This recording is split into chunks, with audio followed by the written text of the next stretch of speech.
In front of the courthouse of the Southern District of New York is senior correspondent Brenda Flanagan, who's brought us every nitty-gritty detail of this case over the last 9 weeks. Brenda was in the courtroom as the verdict was read aloud. Brenda, you've seen this case firsthand from the very beginning to that moment the verdict was read. What was that moment like in the courtroom? Joanna, I have to tell you that as a reporter, you sometimes get to see history unfold right in front of you.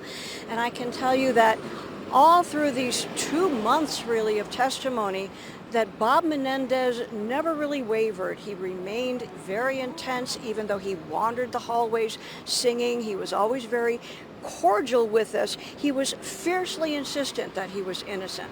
Well, today the jury disagreed, and they disagreed unanimously. And as we watch the jury forewoman read the verdict, count after count after count, guilty, guilty, guilty. You saw his expression change. He shook his head from side to side like he couldn't believe it. He put his head into his hands at one point, and when he walked out of the courtroom, his mouth was this grim line.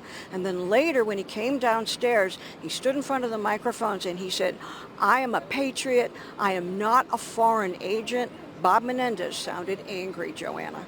So, Brenda, you sat through, I guess, about 8 weeks of testimony on the prosecution side, 9 weeks total. What do you think swayed this jury?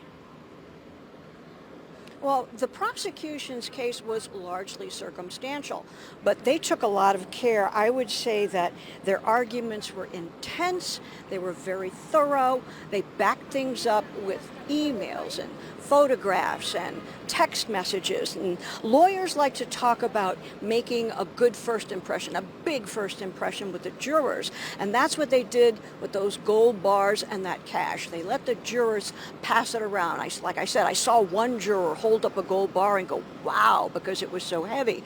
Even the reporter's eyes got this big, and I think that made an indelible impression on the jurors that really stuck with them, Joanna.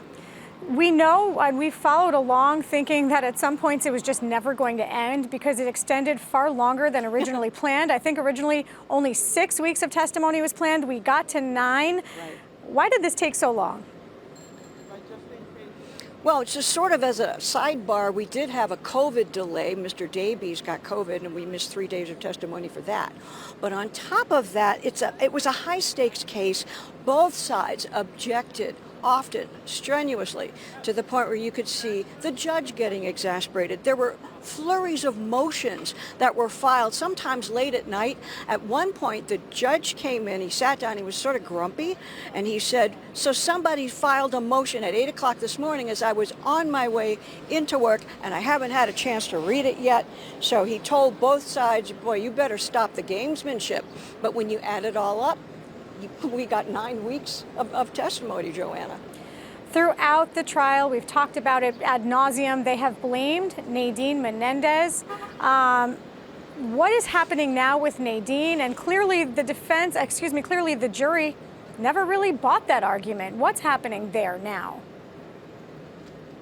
Well, the jury never got to actually see Nadine. I mean, she's been absent from the trial ever since her husband said that she was getting treated for breast cancer. However, she was all over the testimony. The defense indicated that she was the one that had orchestrated this entire scheme and essentially kept her husband in the dark, to which the prosecution responded. Told the jury, do you really think that Nadine Menendez is that kind of diabolical genius, quote unquote diabolical genius, who could have pulled this off?